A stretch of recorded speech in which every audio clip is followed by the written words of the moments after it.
చూస్తున్నారు కదా, మా ఇంటి ముందైతే 2 గ్రూపులు అయితే నువ్వా నేనని యుద్ధం చేసుకుంటూ అయితే వెళ్ళిపోయినాయి. పక్కనే మొక్కజొన్న చేను ఉంది. పొద్దున 5ంటికి మొదలు పెడితే సాయంత్రం 7 వరకు అయితే మేము ఇంటిల్లి పాదైతే కావాల్సి వస్తుంది. అప్పటికే తప్పించుకొని వచ్చి ట్రిప్పుకు 10-20 కంకులే తీర్చిపోతున్నాయి. ఆ ఉన్న ఎకరంలో ఎంత మిగులుతుందో తెలియదు, కానీ కోతులతోటి మాత్రం చాలా ఇబ్బంది అవుతుంది.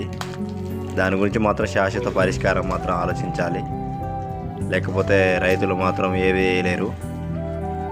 చూస్తున్నారా, ఇన్ని కోతులు ఏ పంట అయినా వస్తాయా? ఏ చేనులో పడ్డా మాత్రం ఒక 10 నిమిషాల్లో మొత్తం ఖాళీ అయిపోతుంది. కాబట్టి దీని గురించి ప్రభుత్వం కూడా ఆలోచించాలి.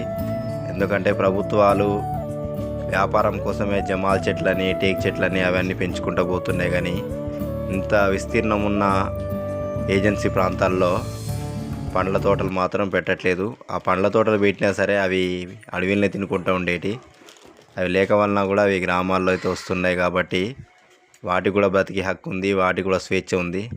కాబట్టి ప్రభుత్వాలు కూడా అడవులలో పండ్ల తోటలు పెట్టేటట్టు ప్రణాళిక చేస్తే ఎక్కువ శాతం కోతులు అయితే గ్రామాలలో కానీ పట్టణాల్లో రావు. కాబట్టి వాటి మీద కూడా ప్రభుత్వాలు దృష్టి పెట్టాలి. కేవలం వ్యాపారం కోసమే చెట్లు కాకుండా కోతుల ఆవాసాలకు కూడా ఏర్పాటు చేస్తే అవి కూడా పట్టణాల్లో రావని నా ఉద్దేశం. ఈ వీడియో నచ్చినట్లయితే లైక్ చేయండి, షేర్ చేయండి. ఓకేనా, బాయ్.